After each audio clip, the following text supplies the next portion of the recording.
Welcome to the meeting of the San Francisco Public Library Commission for November 18th, 2021. The time is 4:30 p.m. I'm Margot Schaub and I serve as the Library Commission Affairs Analyst. As an ongoing reminder, due to the COVID-19 health emergency, the Library Commission meeting is being held virtually and members will participate in the meeting remotely pursuant to orders issued by the mayor and current public health recommendations, while allowing the public to observe and address the commission. Commissioners will attend the meeting through video conference and participate to the same extent as if they were physically present. Public comment will be available for each item on this agenda. Members of the public can observe the meeting using the Webex system by following the link in the library's event calendar or by calling local 1-415-655-0001 and entering the access code for the meeting. Today's access code is 2487-765-9398. Attendees wishing to offer public comment should wait to raise their hand until public comment for that specific item has been called.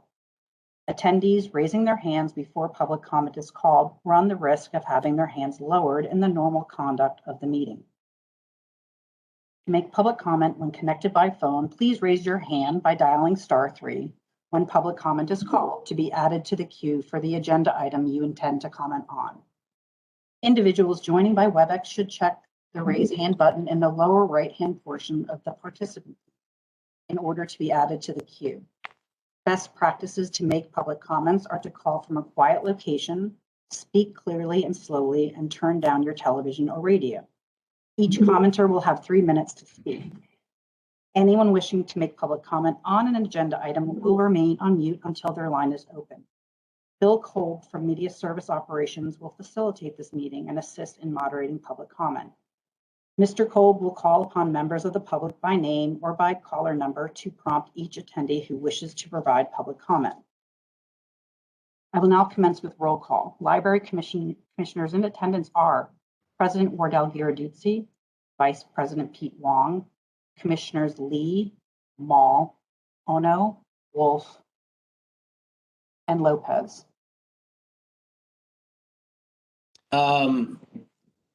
Margot, I do not see Dr. Lopez here yet.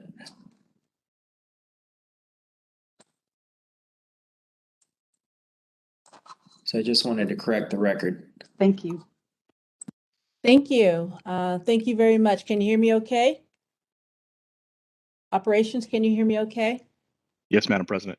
Thank you. So hello and welcome to the November 18th, 2021 meeting of the San Francisco Public Library Commission.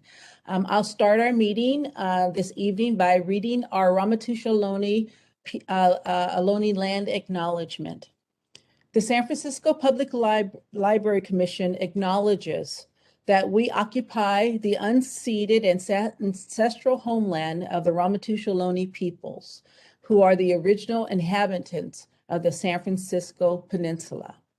We recognize that the Ramaytush Ohlone understand the interconnectedness of all things and have maintained harmony with nature for millennia. We honor the Ramaytush Ohlone peoples for their enduring commitment to Warep, Mother Earth. As the indigenous protectors of this land and in accordance with their traditions, the Ramaytush Ohlone have never ceded, lost, nor forgotten their responsibilities as the caretakers of this place, as well as for all peoples who reside in their traditional territory. We recognize that we benefit from living and working on their traditional homeland. As uninvited guests, we affirm their sovereign rights as First Peoples and wish to pay our respects to the ancestors, elders, and relatives of the Ramaytush community. We recognize to respectfully honor Ramaytush peoples, we must embrace and collaborate meaningfully to record indigenous knowledge and how we care for San Francisco and all its people. So I want to thank you, members of the public who are attending this meeting remotely. If you have not done so already, all the materials for this meeting are available for download on the Library Commission webpage of the library's website, which is sfpl.org. We have a total of 5 agenda items today. So we're going to begin with item number 1 on the agenda, and we are going to open it up for general public comment. Now, members of the public who wish to provide general public comment should now raise their hands in order to be added to the queue. Just a reminder, if you are using the Webex interface, click the raise hand button in the lower right-hand portion of the screen. If you have called in the Webex dial-in number at 1-415-655-0001, please press *3 to line up to speak. Operations. Are there any commenters in the queue? Madam President, there are currently 3 commenters in the queue. Thank you. Would you put them through, please? The first one. Call in user 9. You are next up to comment. Your 3 minutes begins now. Yes, can you tell me, is that me? Yes, we can hear you. Beg your pardon? Yes, we can hear you. I didn't hear. Is that me speaking? Yes. Yes. Hello, is that me speaking? Is that I'm number 9? Yes, go ahead, Peter. I'm going to start speaking anyway, though I didn't hear anything. And I hope you'll start my public comment now. The library still appears to be this is Peter Warfield, Executive Director of Library Users Association. Library Users 2004 at yahoo.com. You can also be reached at P.O. Box 170544, San Francisco, California 94117-0544. The library still appears to be in violation of the Sunshine Ordinance with regard to open government requirements for providing opportunities for public comment. One of the issues that they had was not giving time for what some people might call administrivia. In other words, is that me? Who are you making able to make public comment? Second, there's an overall real service degradation for the library in a variety of ways. And I would add, with respect to the instructions, we've now got an exceptionally complicated set of instructions on the agenda for how to make public comment. There are still errors. It's, as far as I'm concerned, far unnecessarily complicated. And there are some errors.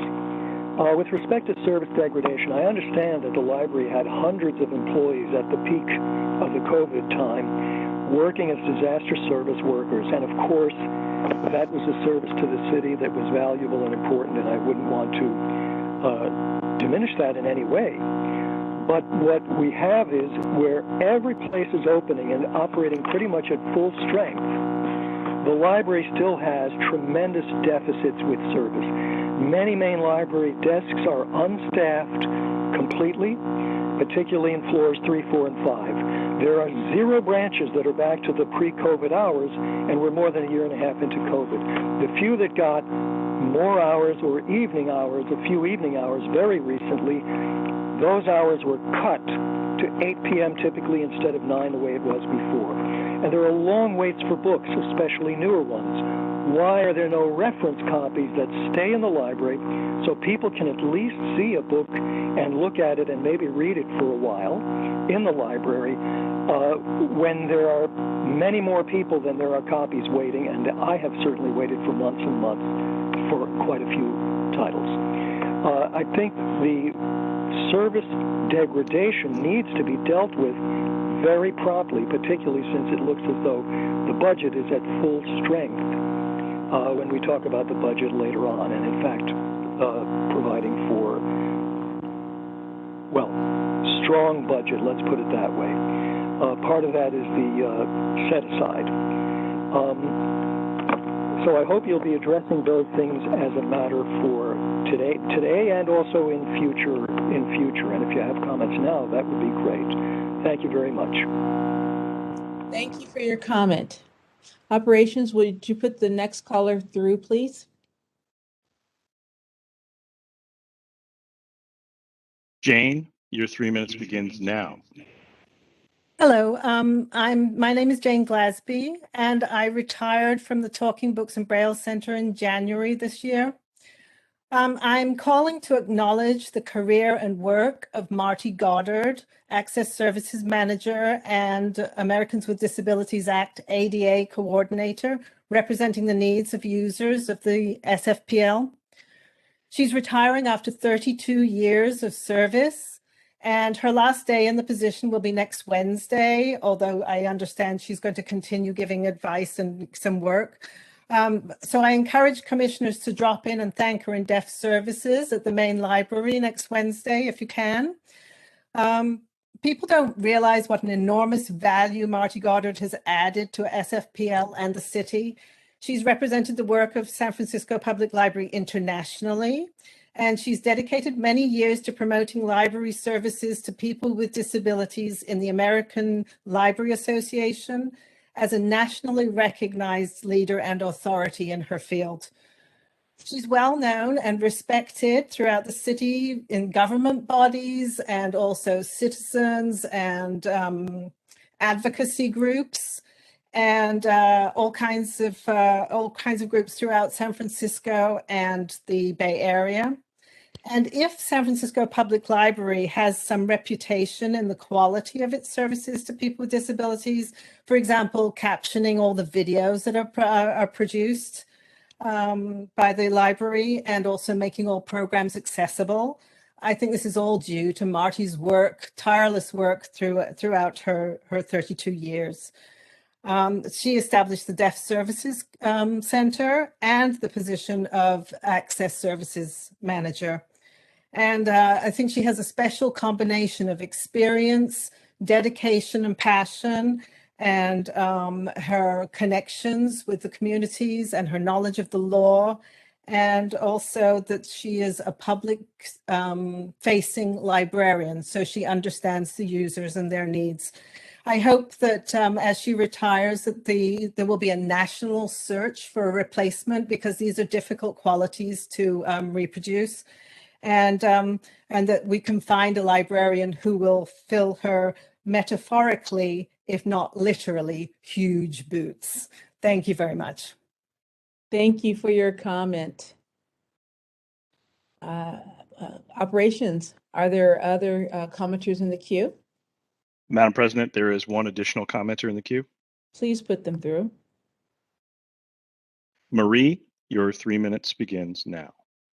Thank you. Hello, Commissioners. This is Marie Sapella, Executive Director of Friends of the San Francisco Public Library. It is the time of year for annual reports, and I want to let you know that both our annual report and our audit for fiscal year 2021 are complete. Our board certified another clean audit last night, and it should go up on our website shortly.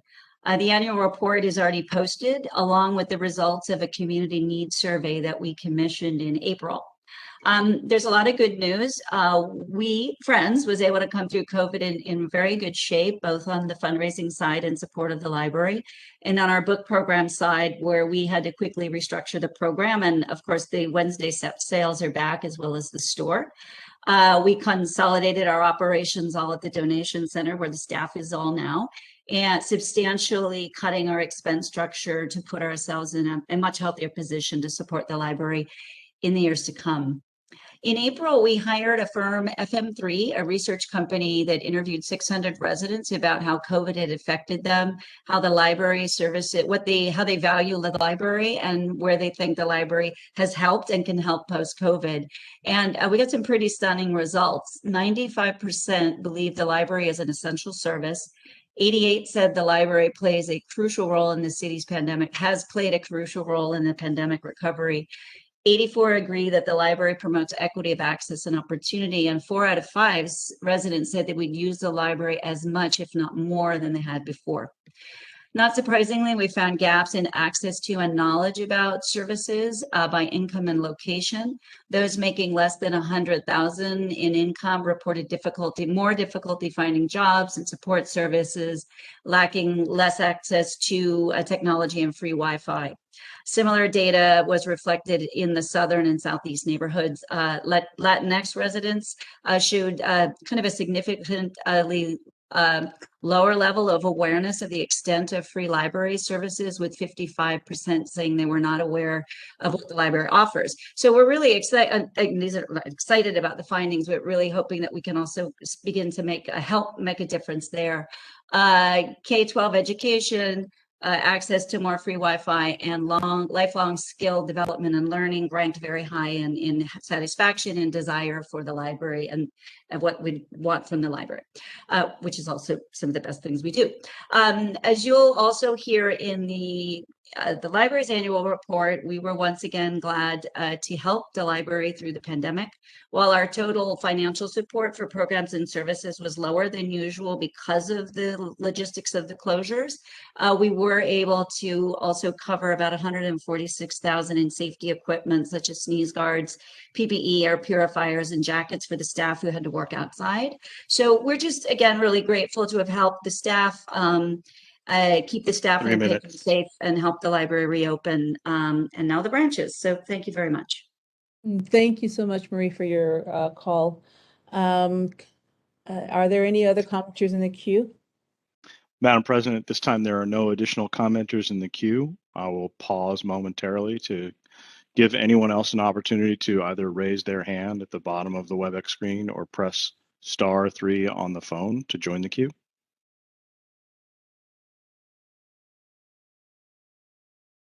Madam President, there are still no additional commenters in the queue. Okay, hearing that there's no commenters in the queue, the general public comment is now closed.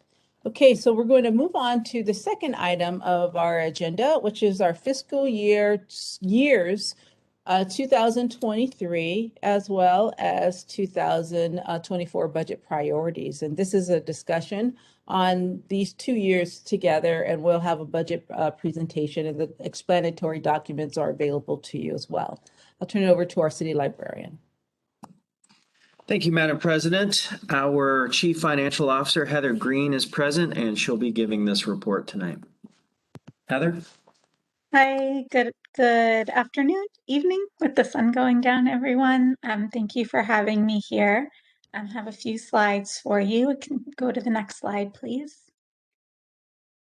So the first few slides here will orient us for the current budget cycle. This one shows the FY22 and 23 approved budget. This is what we went through last cycle, signed by the mayor last summer. We budgeted 2 years per usual, and our fiscal 23 budget, as approved last cycle, you can see was $172.3 million. So that's where we're starting from. And now in this cycle, we revisit fiscal 23 and plan as best we can for fiscal 24. Most of the notes in the first few slides here are retrospective, reminding us of the ground we're standing on here in fiscal 22 and what we call our base budget or baseline for fiscal 23. Some notes about what you're seeing here, though. We have focused in the current year as an organization on reopening and regaining our level of service. So that's that holding capacity to support reopening and prioritizing access to collections. Even through the pandemic, we were able to hold our org chart steady so that we could do that. We're prioritizing restoring hours, getting people materials in ways that meet our patrons where they're at, whether that's in person or online. Last cycle, also towards access, we invested in book giveaways, racial equity training, and a dedicated position in that area for the training for the department, and a position within HR. And we put appropriations towards our Chinatown and Ocean View capital projects.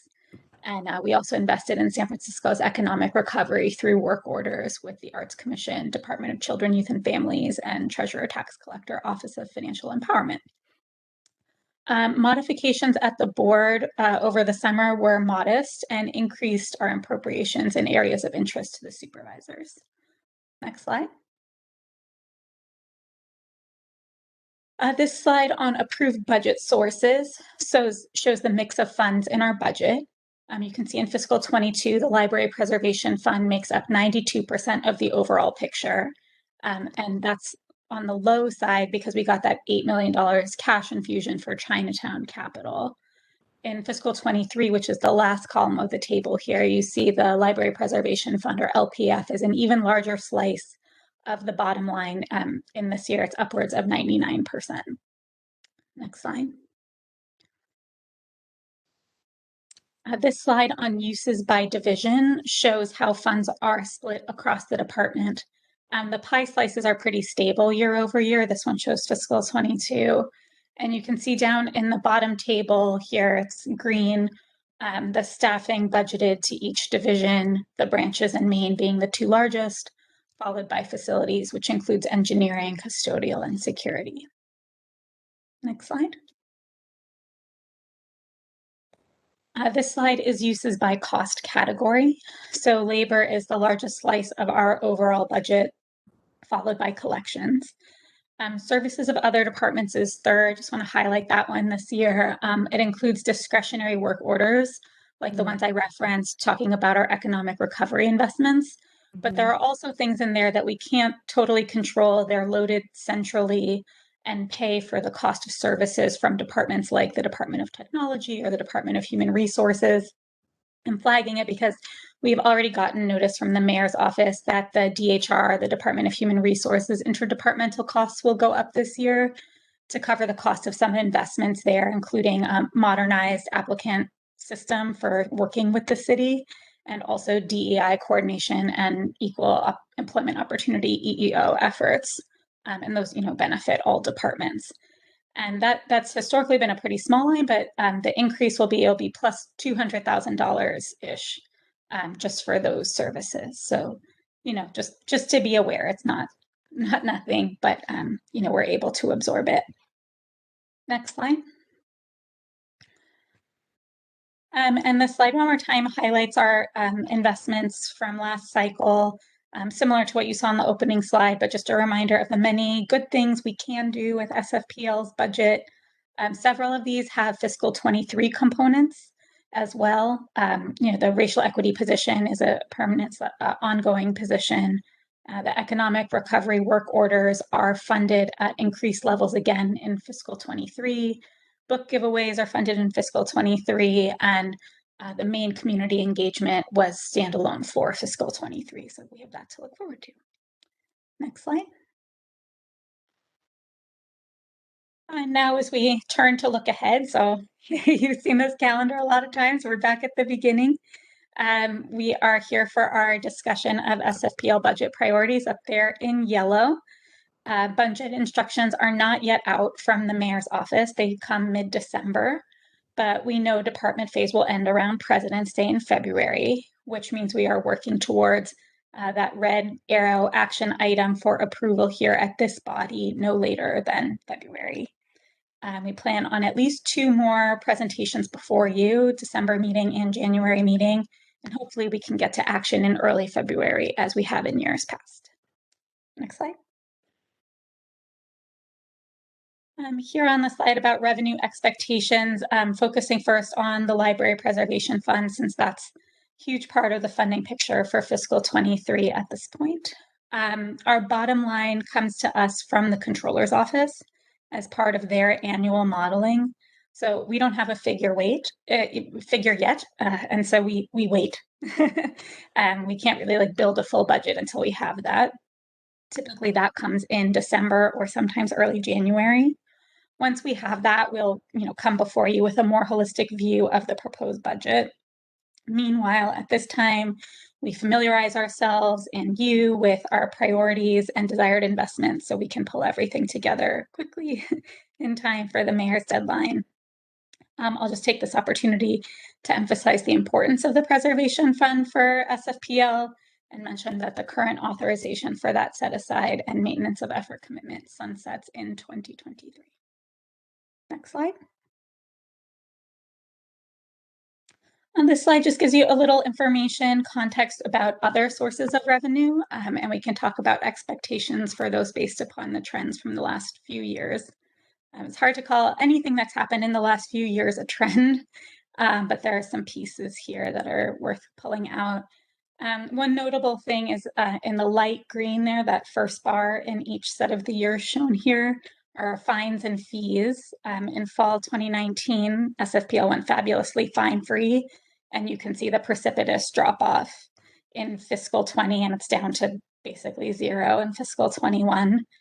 We just don't expect to see that source come up again, even as we reopen. We are not planning to reinstitute fines, apologies.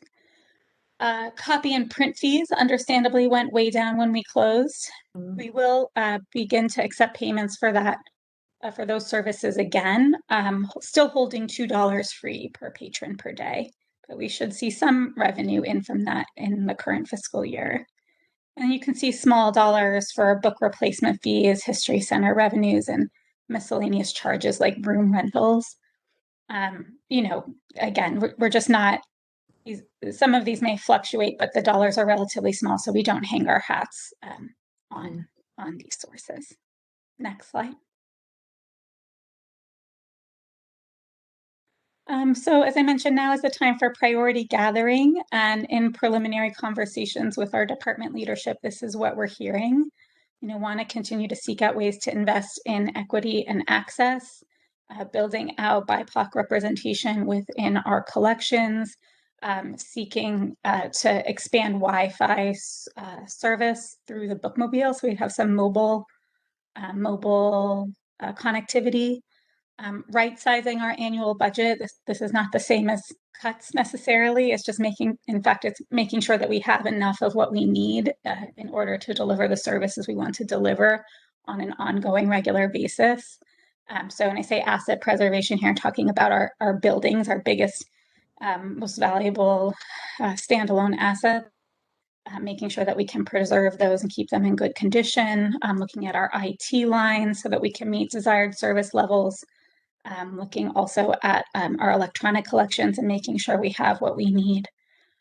And then enabling hybrid programming beyond COVID. So we know that, that there have been some positives to come out of the very difficult time we've just been through. And one of them has been the engagement we've been able to have with the public remotely, virtually. And so want to keep the good as we move back into in-person services as well. We will look at options for partnerships with other departments for civic stewardship and continued economic recovery. And then thinking about what we need for our major capital projects. And that last bullet here, so this is a segue into the next slide, which you can pull up. With the major capital projects, this is where some of our biggest unknowns are. If I could get the next slide, please.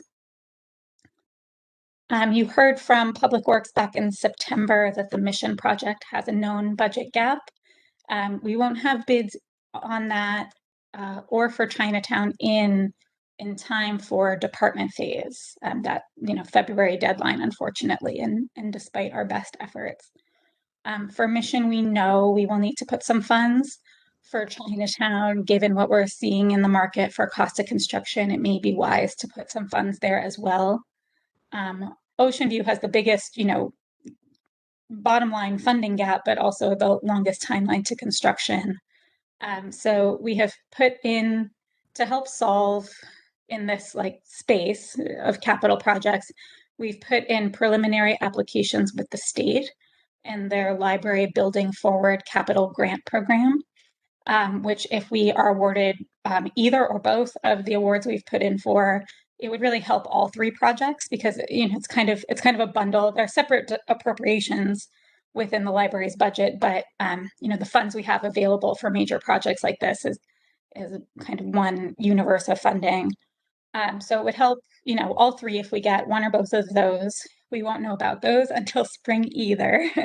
So there's, like I said, there's some uncertainty here. And what I expect for you is like last year, when you see budget scenarios, likely in January, when we know the bottom line, you'll see some different approaches to handling that uncertainty. You know, we can be very, very conservative and put more than enough, or we could, you know, park some funds and then deal with deltas in the following year. So all that will be easier to create once we have a bottom line from controller. But you can expect that, certainly. And that is it. Next slide brings us to the end, and I'm happy to take any questions or comments from Commission. Thank you. Thank you so much, Heather. Just checking in the city librarian. Is there anything else for this presentation? Thank you, Madam President. I think Heather summed it up very well. Thank you. Thank you so much. Okay, so we're going to move to our public comment on this item. And we'll check in with operations to see if there are any callers in the queue. Madam President, there's currently one commenter in the queue. Thank you. Would you put the caller through, please?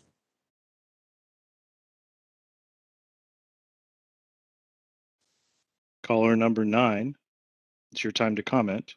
Your 3 minutes begins now. Hello, can you hear us? Yes, I hope you'll start the clock now. Peter Warfield, Executive Director of Library Users Association.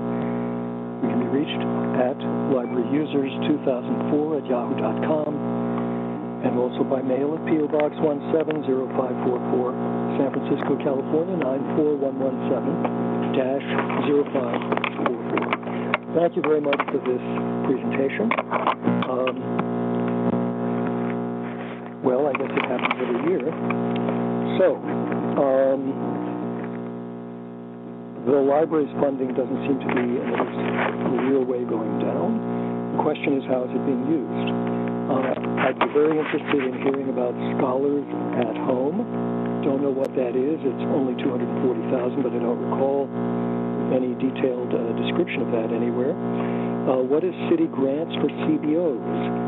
That's 0.3% of the budget.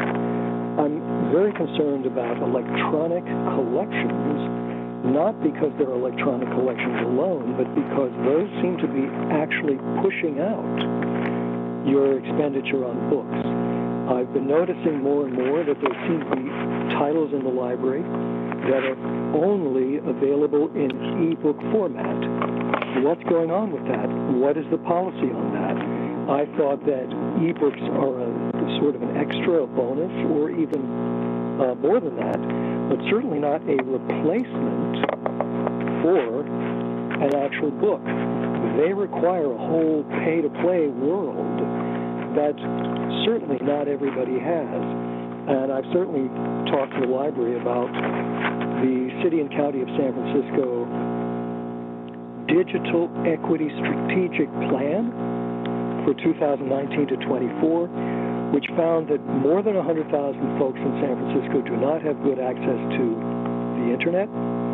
And of course, the most vulnerable populations are the ones that are most negatively affected by that lack of access. Seniors, poorer people, minorities, those with not proficient in English language, and so on and so forth. So I think that's very significant. I think that you really need to at least openly discuss what the strategy is with respect to that. There's also the question of fines and fees. Obviously, you've gotten rid of fines. Thank you very much. And we pushed you, and you ultimately did get rid of fines that were in the record books. But fees for lost books. One lost book can be the food budget for a family for a week. There needs to be not a lack of accountability, but some other way than cash to pay off the loss of books, and it would be very little cost to the library in terms of lost income. Thank you very much. Thanks for your comments. Operations, are there any other commenters in the queue? Madam President, there are currently no additional commenters in the queue. I'll pause briefly to allow any other members of the public to join the queue by pressing the hand icon at the bottom of the Webex screen or pressing *3 on their phone.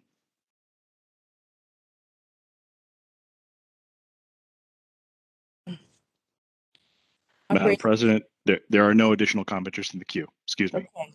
No problem. Hearing that there's no commenters in the queue, this public comment on this item is now closed.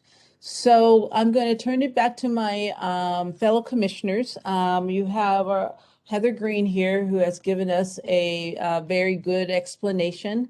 This is the first of several that she'll do in preparing us for the fiscal years of 2 years together. We have, I think, maybe at least one commissioner who may be new to this process. I'm not sure, depending on how long she's been here. But generally speaking, we do 2 years at a time. So sometimes people wonder, why is this so far ahead?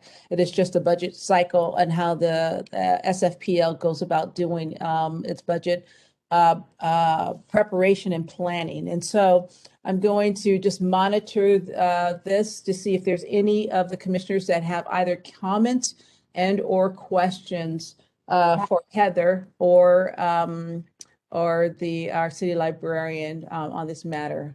Madam President, this is Margot. I just want to acknowledge for the record that Commissioner Lopez has joined the meeting. Oh, yes. Thank you very much. Yes, thank you. But the record showed that Commissioner Lopez is here. And so I wanted to see, I'm trying to make sure that I can see all participants so that I'm not missing any hands. Sometimes it's about getting the right view here. So, and if someone sees someone else's hand and I miss it, please say so. I'm just trying to get the right view.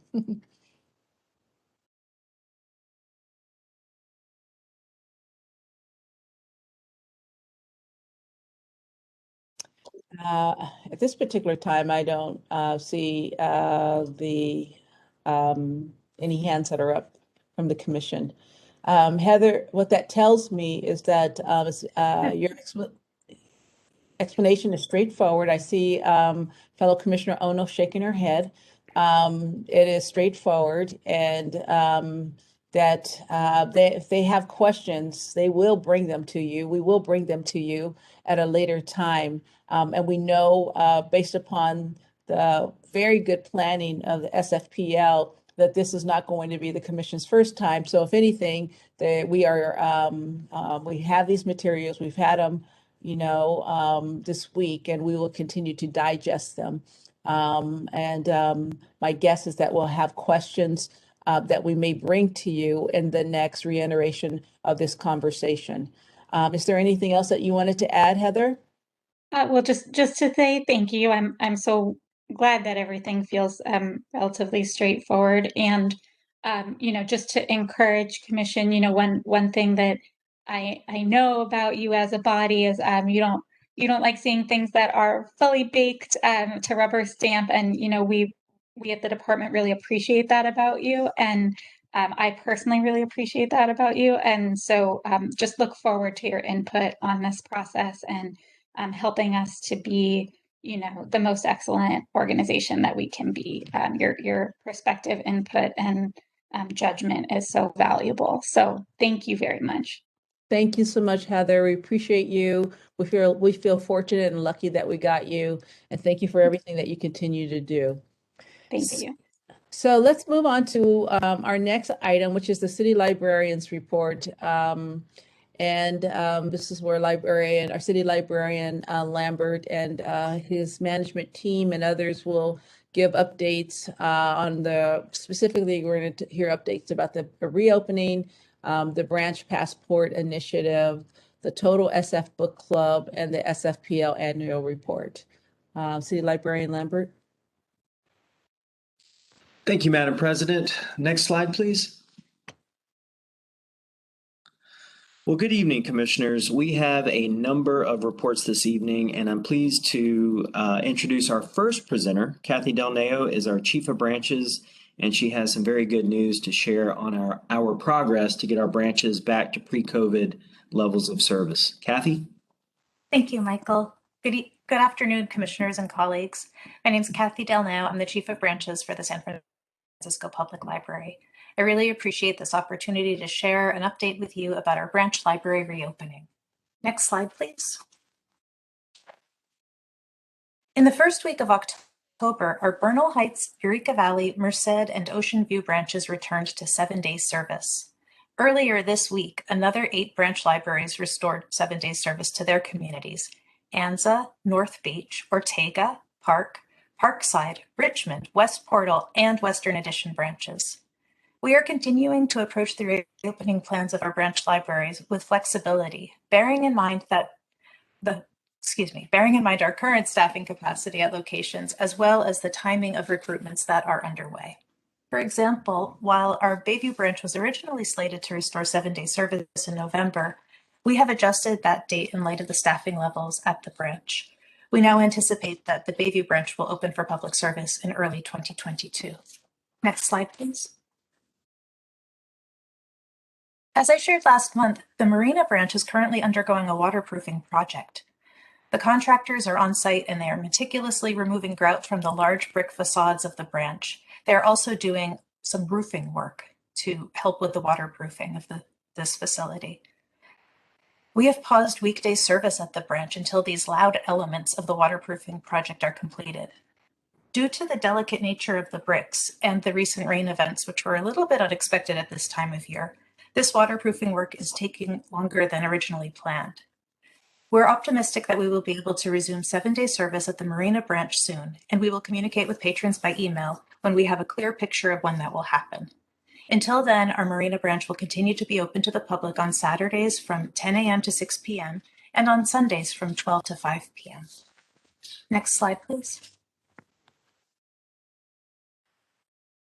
The picture on this slide was taken on October 16th. It was a great day. We reopened our Mission branch for our SFPL to go and bookmobile browsing services. As you can see, the Mission branch team is very glad to be back in action and providing library service to their community. We're seeing lots of visitors coming to pick up holds at the SFPL to go service point, which is open from 10 a.m. to 5:30 p.m. on Tuesdays through Saturday each week. Patrons are also enjoying being able to browse for library materials, Spanish and English library materials, on the bookmobile at the Mission branch on Tuesdays, Thursdays, Fridays, and Saturdays. They are there from 12 to 5:30 p.m. on those days. We're continuing to work with the Department of Real Estate to finalize the lease of a storefront in the Mission, where we are committed to providing 7-day in-branch library service while the Mission branch is closed for renovation. I'm very hopeful that we will have more firm details to share with you at the next Library Commission meeting in December. In the meantime, we'll continue to provide SFPL to go service and our bookmobile browsing service at 300 Bartlett Street, and we will continue to keep you updated and the community updated as we make plans and progress with our temporary services. Next slide.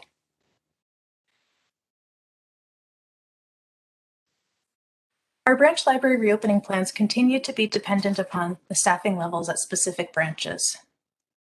For that reason, we really appreciate the continued support of the library's talent acquisition team, with whom our team in the Chief of Branch's office and the branch division work really closely to fill the vacant positions in our division.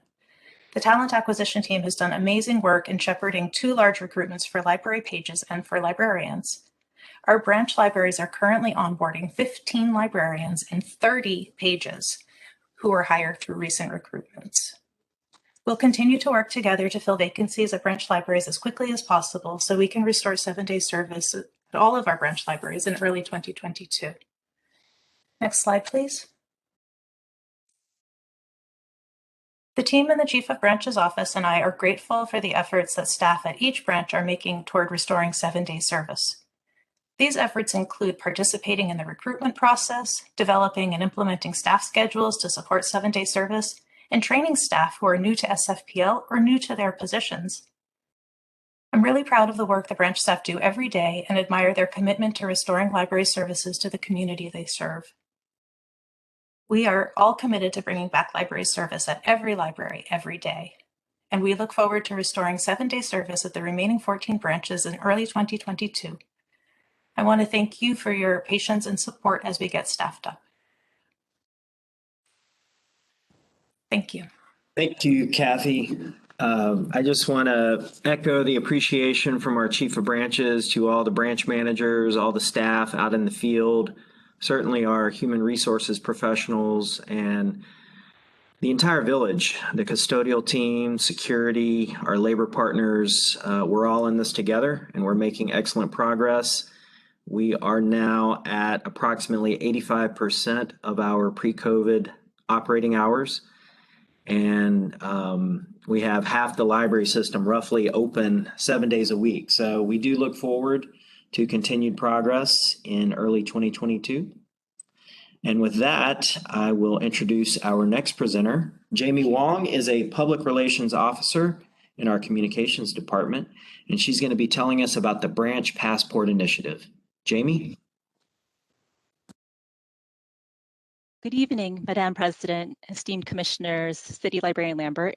Can everyone hear me? Yes, we can, Jamie. Fantastic, thank you so much.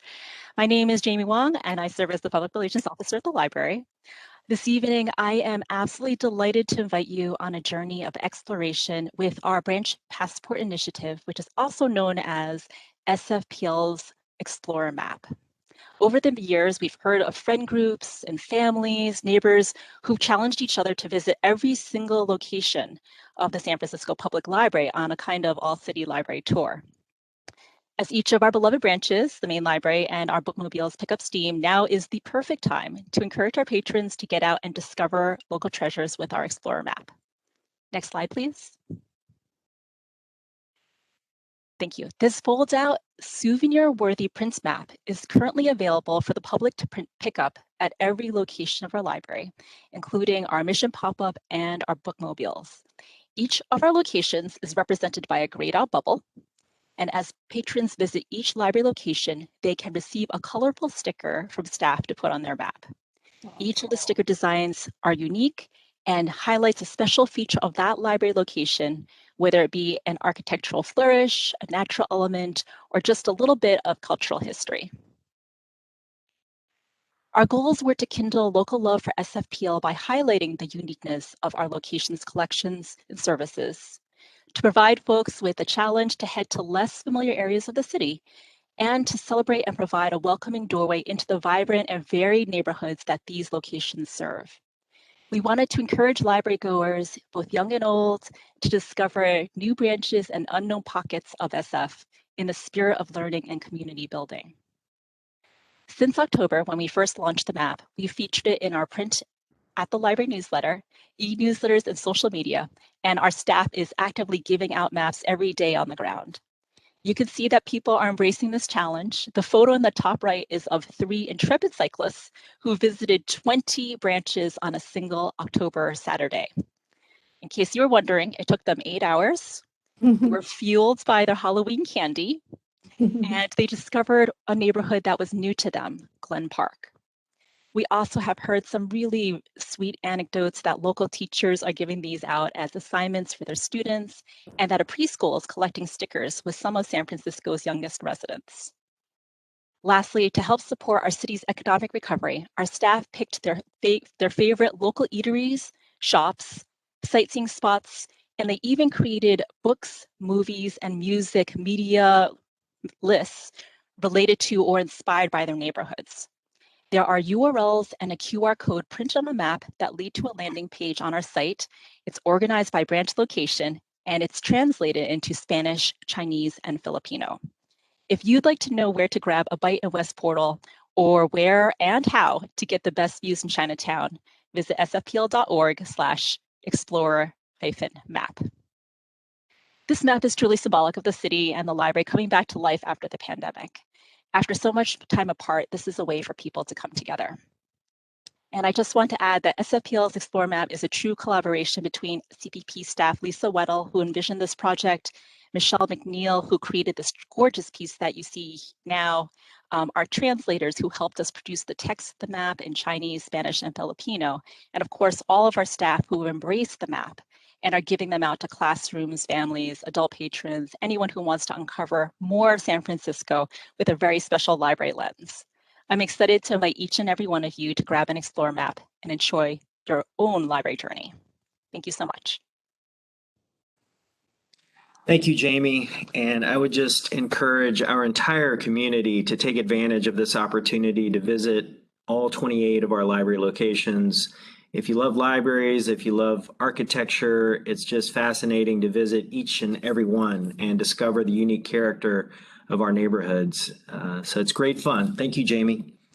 Next up, our next presenter is Michelle Jeffers, our Chief of Community Programs and Partnerships, and she has a presentation about our Total SF Book Club. Thanks, Michael. Good Michelle. evening, commissioners. Indeed, I'm here to talk about our quarterly Total SF Book Club, which we do with the San Francisco Chronicle. To give you a little background, the idea for this started many, many months ago with Heather Knight, the Chronicle columnist who covers the library as well as city government. And fortunately, as a big library fan, has been able to have a really nice relationship with our library communication staff. So she and her colleague at the Chronicle, Peter Hartlaub, he covers culture and history for the city. They produced the Total SF podcast, a project that started when the duo rode every Muni line in the city back in 2018. Total SF has become a real phenomenon in the city, highlighting the wonder and whimsy of San Francisco, from its crazy characters to its great bars to great hamburgers, and of course to the libraries and independent bookstores, celebrating their stories and the authors that capture the spirit of San Francisco. Our first event was really almost exactly a year ago when we featured local authors Paul Madonna and Gary Camilla, and they talked about their collaboration on the book Spirits of San Francisco, Voyages Through the Unknown City, with Heather and Peter as the interviewers of an author talk. About 400 people showed up on our Zoom event, and another 600 have watched it since then on YouTube. Next slide, please. But the first official Total SF Book Club event was in May, when we had the author Alia Voles online talking about her memoir, Home Baked, My Mom, Marijuana, and the Stoning of San Francisco.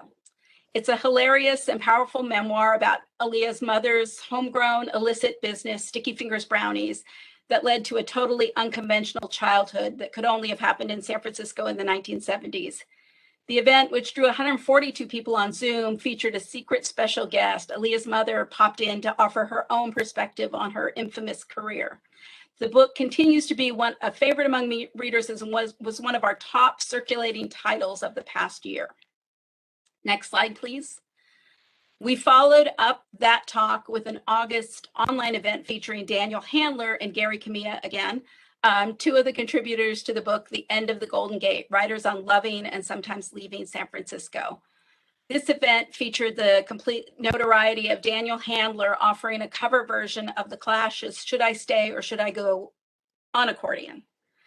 We had more than 450 people join us on Zoom, and to date, more than 800 people have tuned in to see it on YouTube, not just to watch that amazing accordion performance. Next slide. In October, Total SF took over the library's long-standing Thursday at Noon movie series in the Correct Auditorium and featured an eclectic collection of movies all set in San Francisco. Next slide. And just last night, we hosted our first hybrid online and in-person Total SF event from the Correct Auditorium. It featured Bonnie Soy, the author of Why We Swim, in conversation with Peter and Heather. It was really one of the most special nights for getting back to in-person programming. We had about 50 people in attendance. Another 200 participated on Zoom.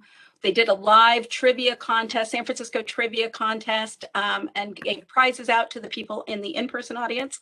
And audiences both online and in person had tons of questions about Bonnie's really lovely book. Next slide. And we'll do it again in February when we host the prolific author Charlie Jane Anders talking about her latest book, a young adult sci-fi novel, Victories Greater Than Death.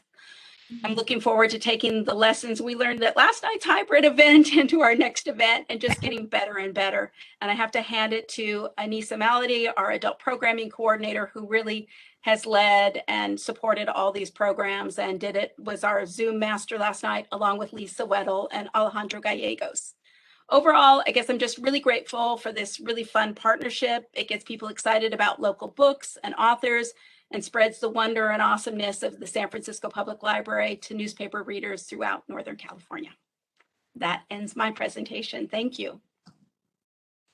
Thank you, Michelle. It was great fun last night, and we have lots of copies of Why We Swim available at your local neighborhood branch. It's an excellent read. I highly recommend it. All right, we are batting for the cycle. It is really a public affairs trifecta. I am pleased to finally introduce Kate Patterson, our Director of Communications for the library, and she's going to give a presentation on our annual report for fiscal year 21. Kate? Hi, good afternoon, commissioners. My name is Kate Patterson, and I'm the Director of Communications for the library. It is truly a great joy to share a draft of our fiscal year 2021 annual report.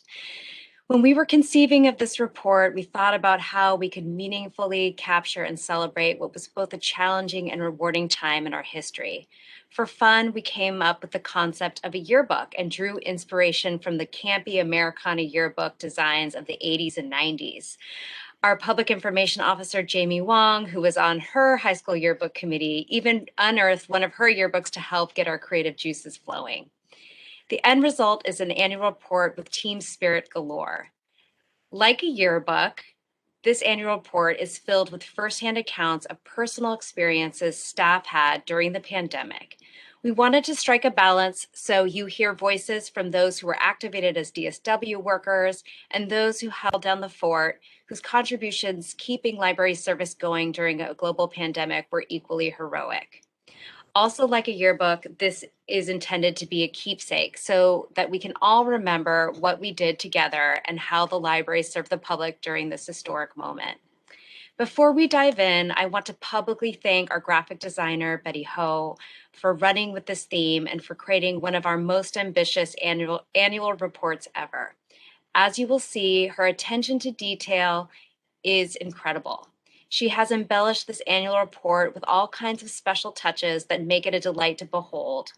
It was incredibly challenging to put together, and on behalf of all of us, I want to thank her for her many hours that she poured into this masterpiece. Thank you so much, Betty. Next slide.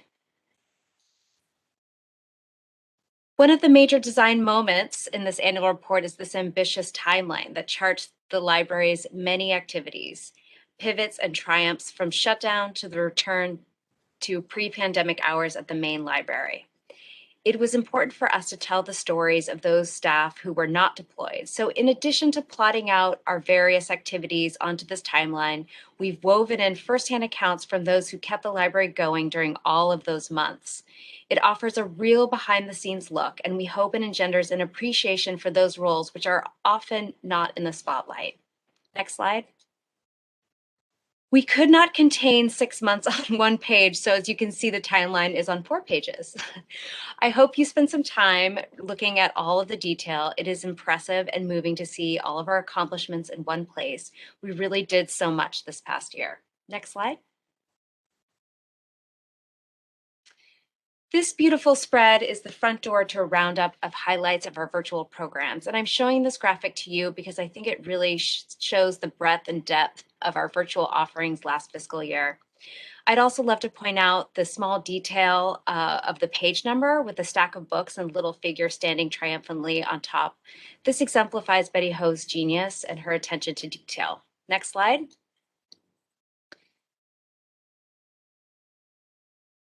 This is one part of the virtual programming spreads. As with a real yearbook, we tried to capture the spirit of handwritten notes, and we have peppered our pages with praise from library patrons. I particularly love this note that we received during the Chanel Miller event. It reads, "Chanel, the letter you read at the sentencing gave me the courage to report what had happened to me 6 years earlier. I was in the military and was so afraid to report because I feared I wouldn't be believed. Thank you so much for changing my life in such a positive way." Next slide. Like any good annual report, we also have our facts and figures, which are rendered beautifully by Betty. For example, we've produced 169 episodes of Sweet Stories that garnered more than 119,000 views. We hosted 804 youth programs that received almost 60,000 views and 707 adult programs with close to 90,000 views. Our adult program attendance went up by 78%. And we've also seen a 28% increase in our computer literacy class attendance and a 250% increase in our ESL class attendance. Next slide. Summer Stride was so epic this year. It gets a 2-page spread, and this year was particularly magical because of the beautiful artwork by Kaylani Juanita. And I know you received a very in-depth report about Summer Stride, so I won't hang out here very long. But it was an incredibly special year, due in part to our many partnerships that include the Human Rights Commission, the Department of Children, Youth, and Families, San Francisco Recreation and Parks Alliance, National Park Service, Presidio Trust, and Golden Gate National Parks Conservancy. Next slide. We also take a moment to highlight our involvement with the Community Hub initiative, in which 9 neighborhood branch libraries served 200 students and supported them with distance learning so that they could have a successful academic year. We also have a roundup of our youth programs. Prior to the pandemic, more than 200,000 people participated in the library's more than 4,000 in-person story times, the cornerstone of the library's early literacy program. With the closure of our buildings, we launched Sweet Stories, as I mentioned earlier, in multiple languages, in English, Cantonese, and Spanish, on popular social media platforms, Facebook, Instagram, and YouTube. We also made sure that more than 54,000 SFUSD students from 122 schools and more than 3,227 students from 7 private and charter schools had activated Scholar Cards, and so that they could access the library's virtual learning materials during the last academic year. We also ramped up our FOG Readers program by expanding training to staff furloughed due to the library's closure. We provided tutoring to 115 students. And on average, students are about 1.3 grade levels behind upon entering the program and average more than a half grade level reading increase within the first 3 months of tutoring, with steady increases from there. Next slide. We also have features on how we bridge the digital divide during COVID through programs like Tech Time, free on-demand printing, and Tech Week. We also mentioned our JARS program, which continued to serve people who are incarcerated, and they adapted to COVID conditions and were able to get many, many books in the hands of our incarcerated population. And as well as the teens stuck at home and supporting them in their college prep. Our budget is also reflected on this page, along with some of our research strategy and analytics information about how our visitor trends last year. So you can see that here on the right. Next slide. We have features, everyone loves a roundup. So here's a look at our top 5 circulating titles last year in a variety of categories: youth, adult, physical, and ebook, and film.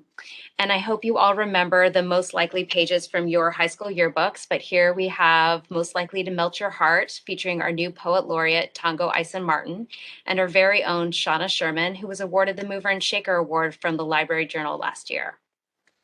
Next slide. Per the requirements of our Racial Equity Action Plan, we have an update on some of our activities to date, along with some demographic information about the library's leadership. Here, one second, I apologize. Can you go forward one? Sorry. Thank you, sorry. Sorry to change the order up on you. So this, I was referring to this page. In FY 2021, the committee succeeded in completing the library's first Racial Equity Action Plan, and we had our Racial Equity Resolution to guide and influence the library's work going forward. We also partnered with the American Indian Cultural District to draft the Ramatashaloni Land Acknowledgement, which is now read at all commission meetings, and we're continuing our work with them to help improve representation of that community in our collections and through our exhibitions program. So it was a really standout year for the Racial Equity Committee and the library as a whole in this work. Next slide. Or go back, sorry, go back one. Sorry, I messed us up. Apologies. Okay, so here we pay tribute to the library's disaster service workers. As you may recall, last summer, fully 2/3 of the library staff were deployed in various roles. The COVID pandemic instigated the largest response and deployment of disaster service workers in the history of San Francisco. And we have everyone's names listed alphabetically, followed by several pages where you get to hear from staff about what they were up to. I encourage you all to spend some time reading through these testimonials. They are very moving. And I want to thank all of the staff, DSWs and non-DSWs who contributed testimonials to this annual report. I think that together we've captured our collective experience and memorialized all of the library's efforts during this extraordinary moment in history. Next slide. Great. Of course, we could have not accomplished so much this past year without the generous support of the Friends. The library expended $378,000 in grant monies last fiscal year when library programs and services were deeply impacted by COVID. The Friends support was integral to our efforts to get our neighborhood libraries reopened over the past year. They provided personal protective equipment, sneeze guards, and air purifiers to help keep patrons and staff safe. At the height of the pandemic, they even provided PPE to staff who were deployed in high-risk roles when PPE was scarce. They also provided dedicated donations for specific library centers, branches, and initiatives, as well as staff professional development, such as conference fees and memberships in library-related associations. They also helped underwrite job postings on targeted job boards to help spread the word about key positions that support library administration and our racial equity initiatives. Their support ensured that we could continue the rich youth and adult programming we are known for, such as One City, One Book, More Than a Month, Viva, and so much more. In addition, their support made it possible for us to get the word out about these wonderful programs through our robust citywide marketing and advertising campaigns. We also appreciate that they help support our racial equity work, specifically by underwriting our real racial equity at the library talks, which are helping us to normalize discussions about race and further our racial equity goals. We're fortunate to have a strong partnership that allows for the community to get involved with supporting the library. We are incredibly grateful to Friends for their ongoing support. Next slide. So I want to end with this lovely testimonial, which appears at the end of the report. And I'm just going to read this little excerpt. Dear library employee and volunteer, mere words cannot convey the depth and breadth of the gratitude I have for all of you. Your thoughtfulness, kindness, caring, and connection are inspirational. Even though I'm educated, my broad and extensive education came from all the librarians who have fed and nurtured me with books, ideas, philosophies, and so much more. My life is as it is because of all of you, and I cannot thank you enough. And while I'm missing the staff, I'm excited to get to know the new folks. Thanks for all you are. Thank you for all I am. Thank the universe for folks like you. Thank you, thank you, thank you. Miss Cinnamon. So I just want to say big thank you to Michelle Jeffers and Jamie Wong for their contributions to this annual report, and to Maureen Singleton and Lily Mae Santander for their expert eyes and attention to detail. And I want to thank the RSA team, Randy McClure, Jack Tilney, Yoon Lee, and Zaire Mamazada for helping compile the data. It really takes a village to put these things together. So I'm very grateful for everyone's help. Thank you so much for your attention, and I'm very happy to answer any questions you might have. Thank you, Kate. Excellent presentation. And thank you for ending on that wonderful testimonial. That is really a lovely tribute. And commissioners, in closing, I just want to say how proud I am of this team and the library's workforce.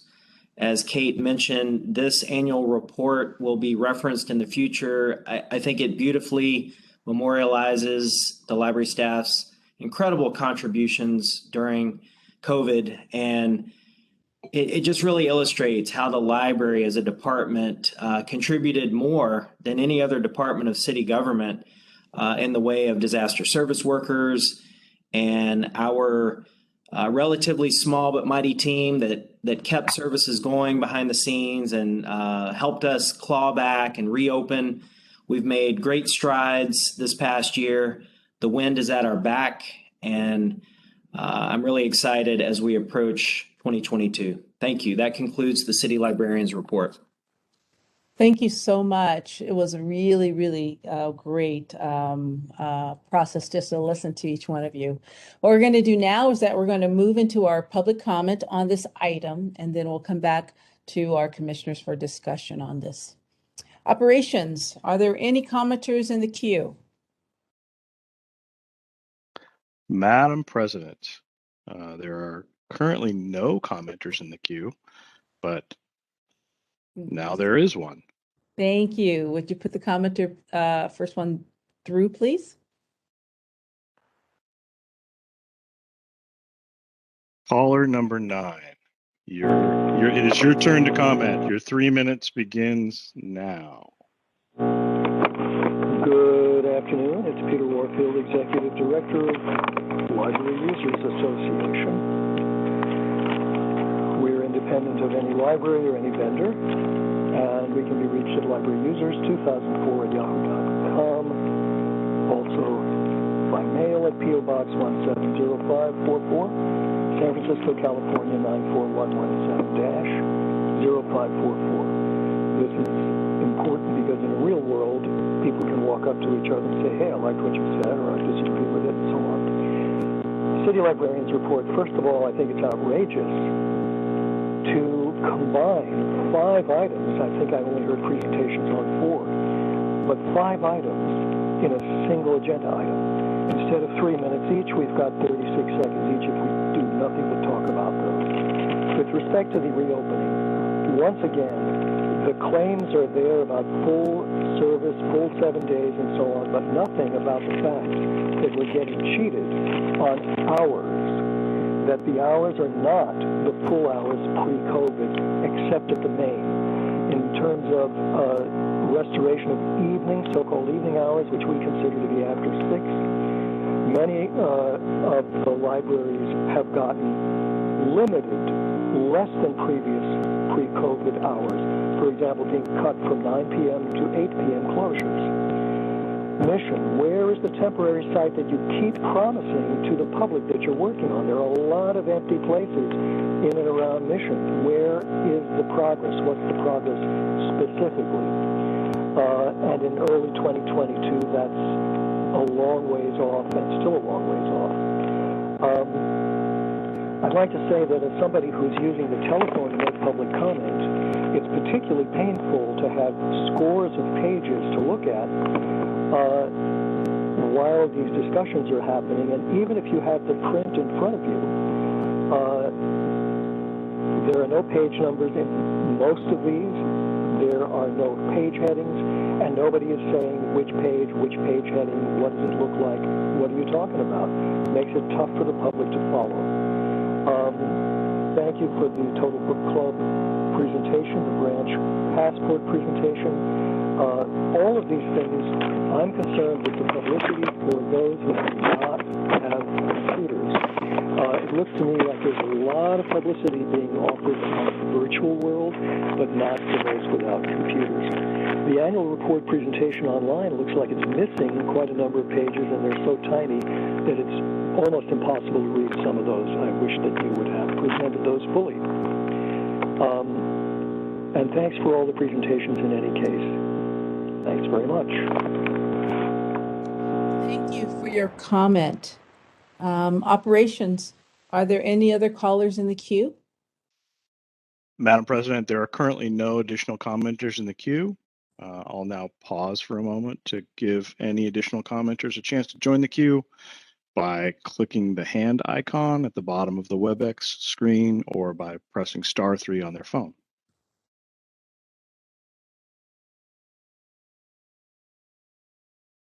Madam President, there are no additional commenters in the queue at this time. Okay, hearing that there's no commenters in the queue at this time, public comment on this item is now closed.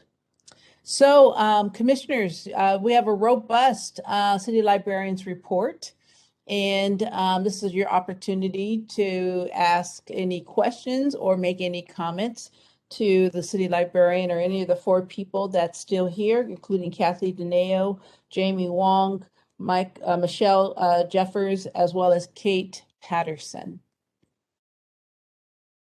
I'll just carefully monitor. Yes, Commissioner Mall, if you would just unmute yourself.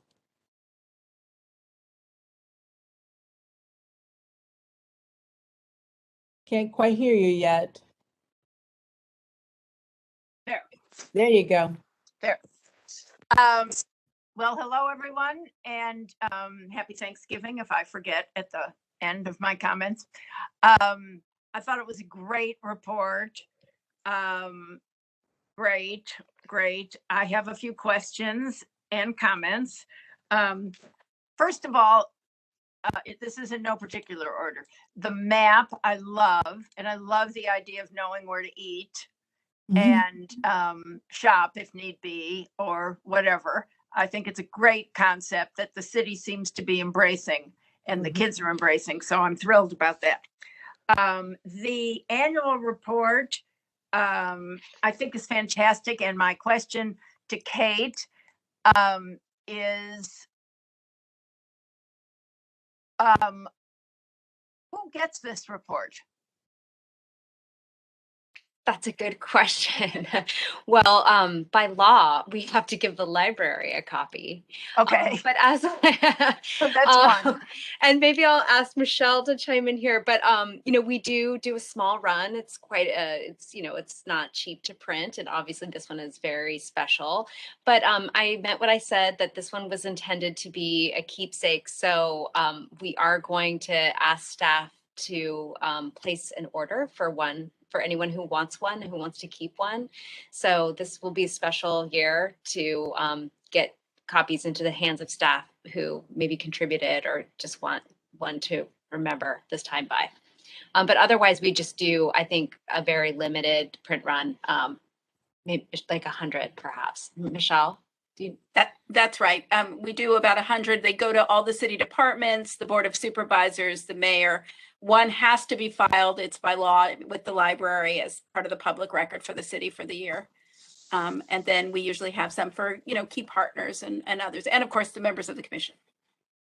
Well, it seems to me this would be a great, I guess Marie isn't here anymore, but it would be a great piece for donors to Friends of the Library. Agreed. If you wanted to print that many, but I think it would be a wonderful item. And I have a comment about the library reopenings. I'm just going to share my frustration, just for the record, that I'm really disappointed that Bayview is not available now, because I think that location needs to be accessible. And the Mission, I agree that the temporary spot needs to be nailed down. This has been going on for a while. And I know that the library doesn't have complete control over these issues, but it would seem to me that the Marina branch could have been cleaned up, earlier during this pandemic. So I just wanted to register my disappointment. Thank you so much for the feedback, Commissioner Mall. And I can assure you it was not for lack of trying to get the Bayview branch reopened this past weekend. We are limited based on our staffing capacity. And as hard as our HR professionals are working, we still need sufficient time to bring these new staff on board, provide training, onboarding. And so we are going to get Bayview open just as quickly as we can. I do have good news on Marina. We should be able to reopen the Marina branch next month. If everything goes to plan and if we don't have any additional delays related to weather. So hopefully that can happen very soon in the coming weeks. And with regards to Mission, we are still working closely with our real estate division for the city. They are in negotiations with a landlord for a space at 2101 Mission Street. It's near the old thrift town, and there's a lovely little coffee shop there that will provide some wonderful ambiance next to our temporary library. So we have high hopes that we can seal the deal and establish a lease agreement with this landlord. If not, our real estate division has other properties that they're targeting, but we are going to move as expeditiously as possible. Due to the size of the expenditure exceeding a certain threshold, we will ultimately need to take this lease agreement to the Board of Supervisors for approval. So that will take some time to get on their agenda. But I just want to assure you that our finance team and our chief operating officer are working as hard as possible to get this lease agreement in place. And I know all the Mission Branch Library staff, they're excited and anxious as well. They're working very hard to prepare the collections to move to this temporary space. So as soon as we are able, we will certainly make it happen. But I take your feedback to heart. Thank you. Thank you. Thank you very much, Commissioner Mall.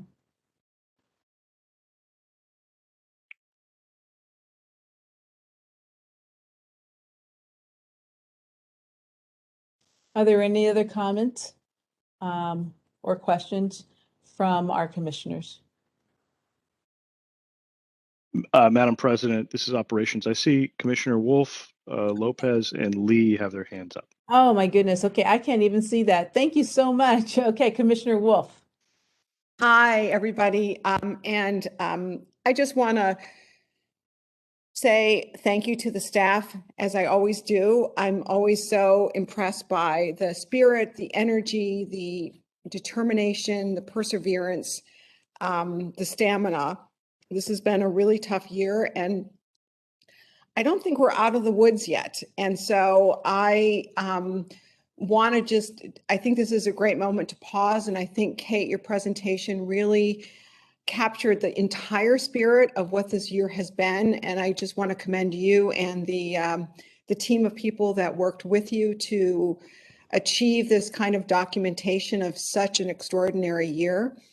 And I know there are many more challenges ahead, just because every day is a new something happening. And I know that the staffing has been a huge issue. So I appreciate the work that the staff did during the past year, especially those who were deployed elsewhere. And I know, Kate, just want to thank you for your extraordinary service, because I know you did not spend a lot of time at the library per the decisions of City Hall, and it's really great to have you back, and can't wait to see more of what you're going to create and produce and enable for making the library a more accessible resource throughout the community.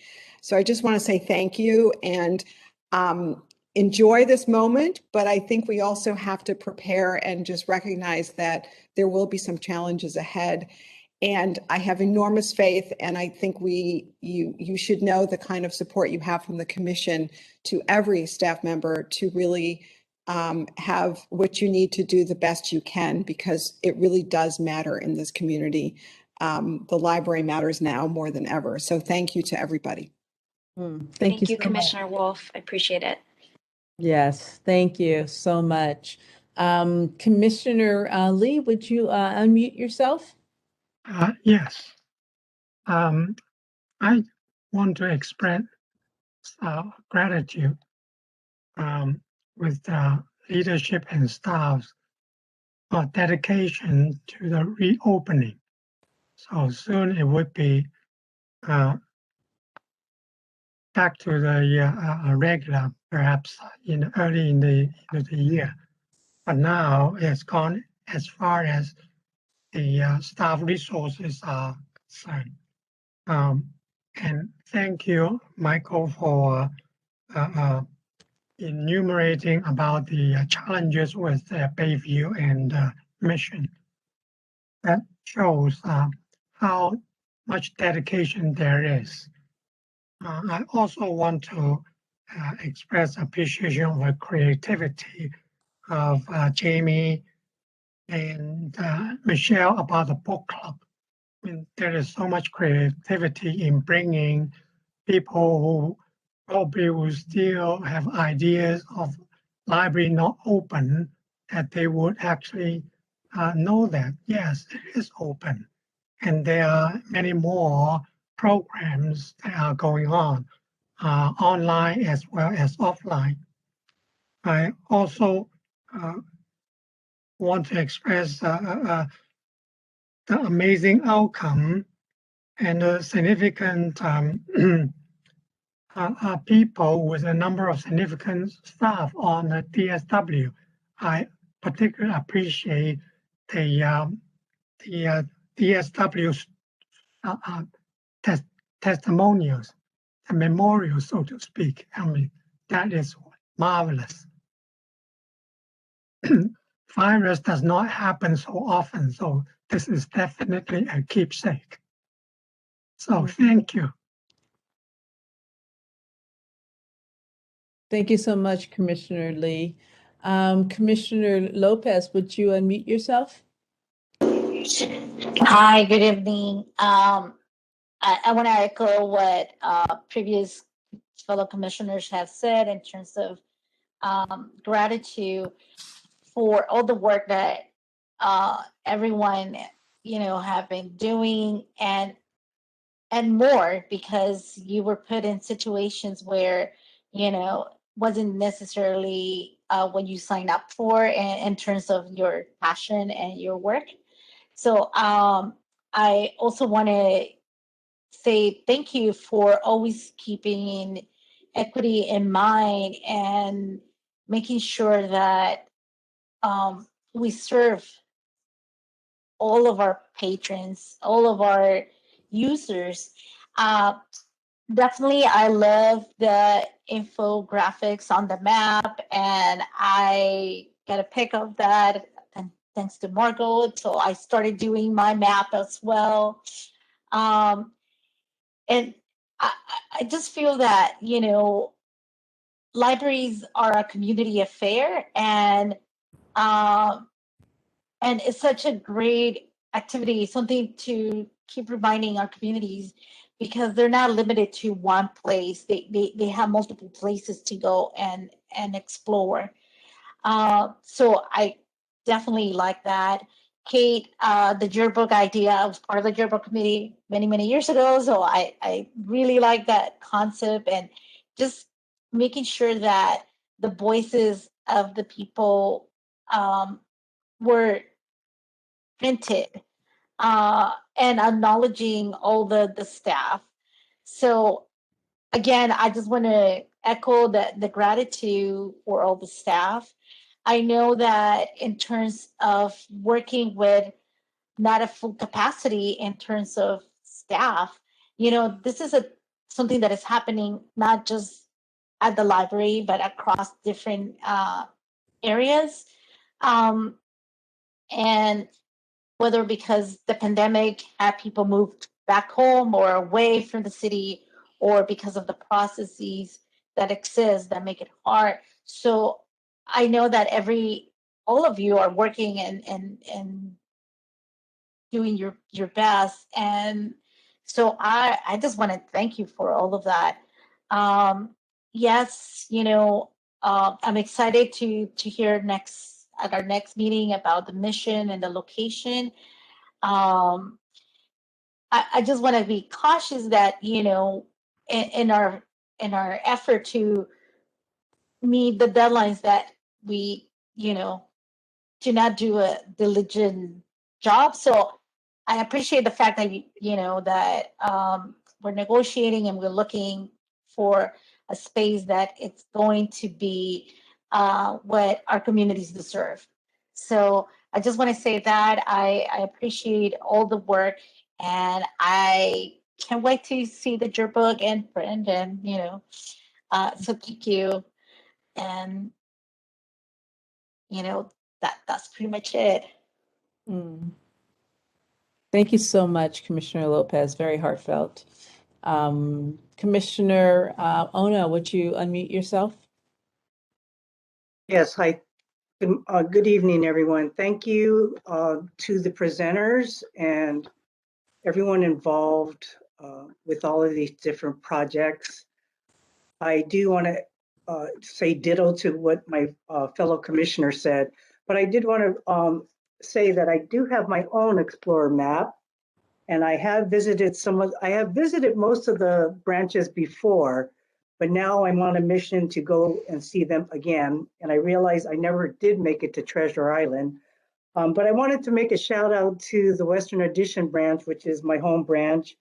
Their sticker highlights their building, but also it has a saxophone for the jazz area of Fillmore and also a cherry blossom for Japantown.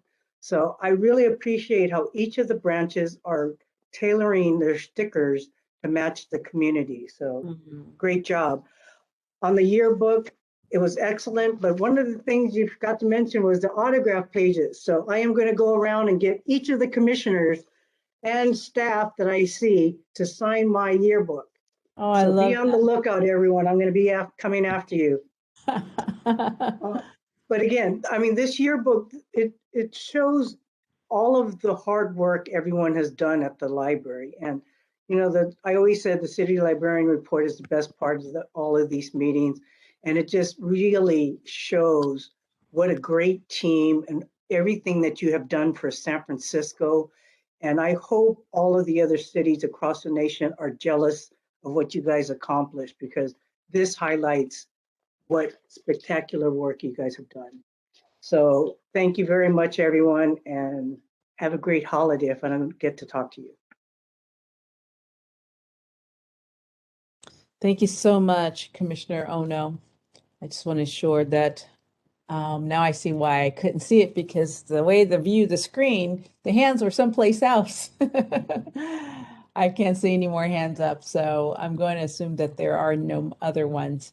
I just want to say thank you to the 4 presenters tonight, Kathy, Jamie, Michelle, and Kate. Each one of you brought a spirit of generosity, a spirit of such deep competence. I was like, wow, you guys know what you're doing. You're running things.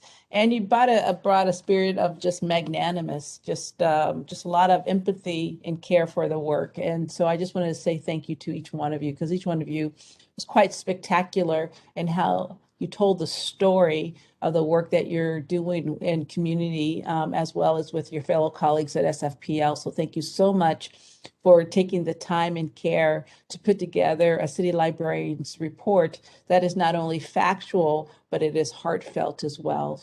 Many ways in what the public library is. It's both a place of learning, but it's also a place of discovery, and you kind of captured all of that in your individual reports. And together they are quite a spectacular library, city librarian report. So with that, I want to thank you again. And we will move on to our item 4, which is the approval of the minutes of October 21st, 2021. This is an actionable item by the commission. And in preparation for that, we will go to our public comment on this item.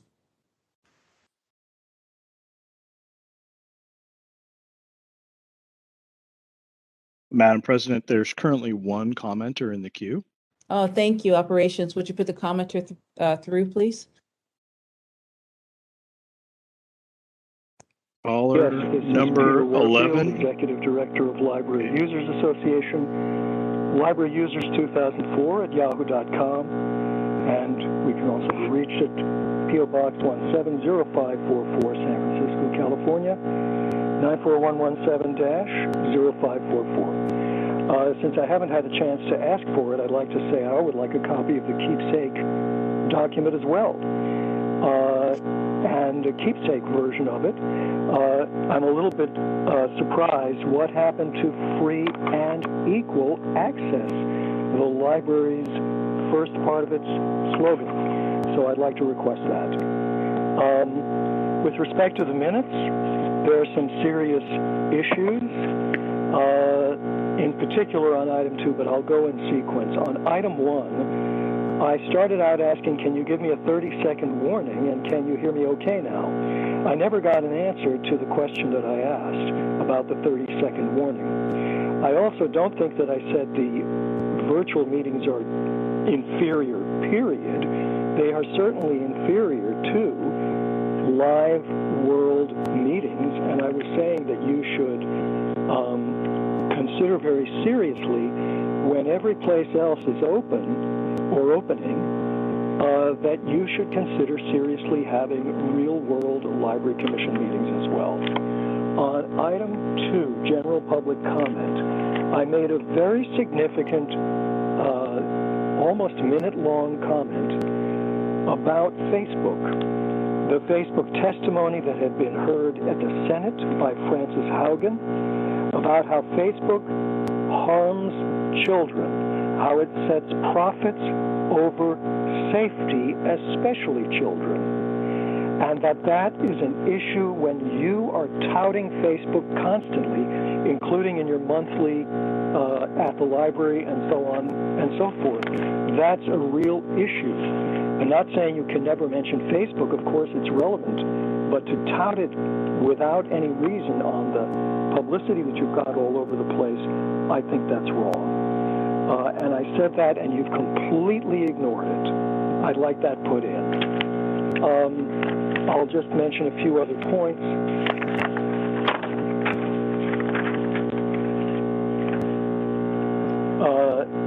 On item 5, Library Commission meeting schedule, I believe I said that I didn't ask. I asked that the meetings should be held later, so that people who work at the library, working people and so on, can participate or more easily.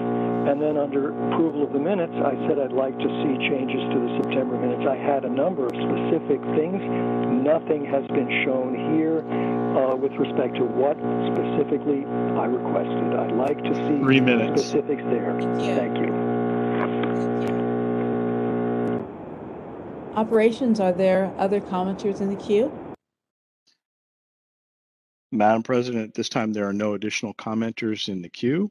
I'll pause for a moment to allow any additional members of the public to join the queue by pressing the hand icon in the bottom right corner of Webex or by pressing *3 on the phone.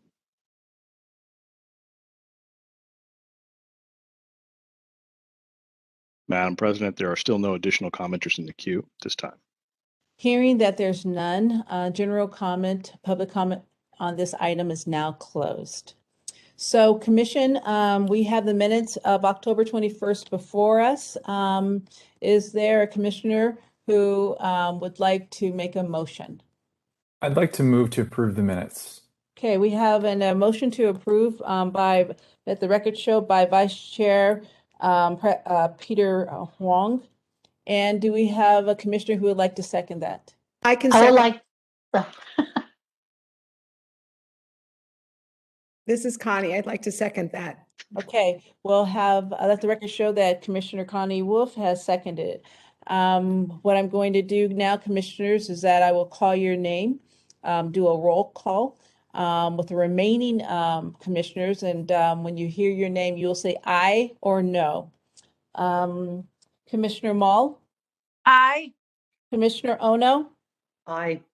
Commissioner Lee? Aye. Commissioner Dr. Lopez? Aye. And let the record show Commissioner Wardell Garaduzzi says aye. So the motion unanimously passes. Thank you for passing for approving the minutes of October 21st, 2021. So now we're going to move to our last item on the agenda, which is adjournment. And this is requires an action by the commission this evening. And we will open to our final public comment of the evening.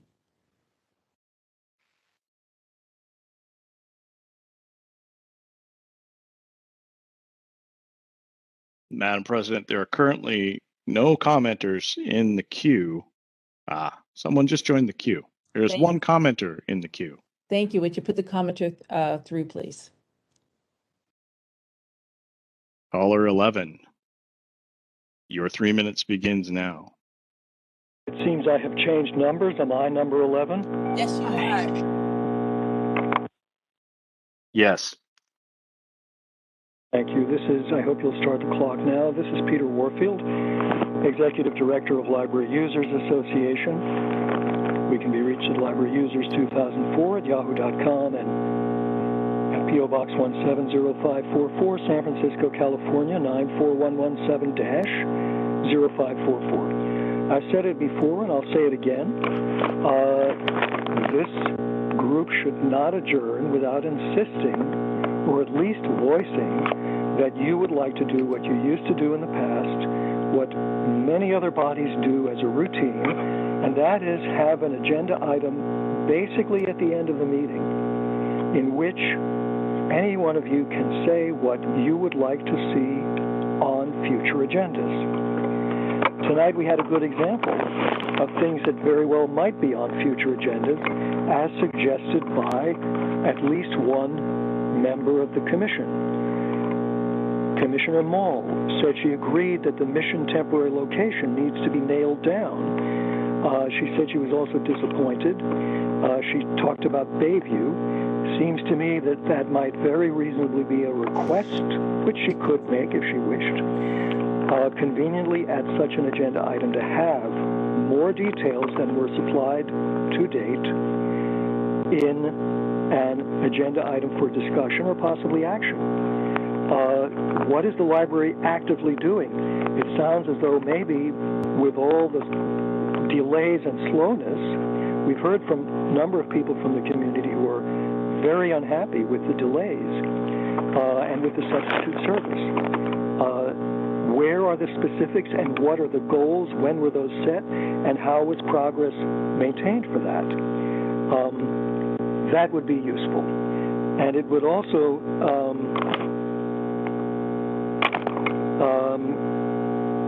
there was Commissioner Lopez said that she was very concerned with equity, and certainly we are as well. We have nothing against what you're doing with equity at present with respect to what you're doing, but the issue that I've raised repeatedly is how are you working with the folks that have less access to the internet and therefore have no access, for example, to your weekly updates about what's happening at the library, to your weekly, which are sent by email only, your monthly emailed at the library, and so on and so forth. We know that minorities are the least, have the least access.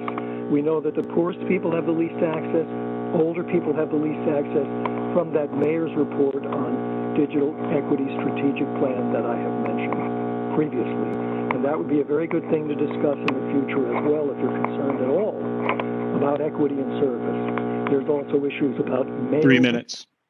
Thank you. Thank you. Operations. Are there any other commenters in the queue?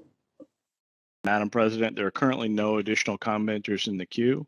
I'll pause for a moment to give additional commenters the opportunity to join the queue by pressing the raise hand icon at the bottom of the Webex interface or by pressing *3 on their phone.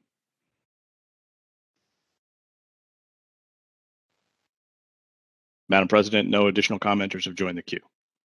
Okay, hearing that there are no commenters, our final public comment is now closed. So commissioners, we're at the time of the evening where we are to adjourn, and does a commissioner make a motion to adjourn our meeting?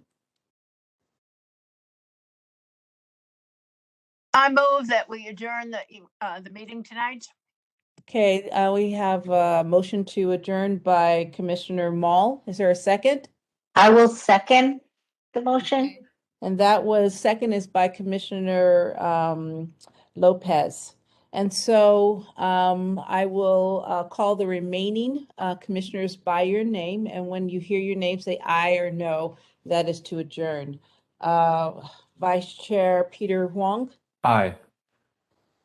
Commissioner Ono. Aye. Commissioner Lee. Aye. Commissioner Wolf. Aye. And let the record show that Commissioner Wardell Garaduzzi, I myself, And the motion to adjourn passes unanimously. I want to thank you all that are still remain with us for this being a part of this meeting of the November 18th meeting of the San Francisco Public Library Commission. We appreciate the public and your commitment to this library. I want to thank all the staff that are here currently still running the program and the ones that are behind the scenes that we oftentimes don't see. Thank you all. Thanks to the commissioners for everything that you do. And thank you so much to City Librarian Michael Lambert for your leadership. This meeting is now adjourned.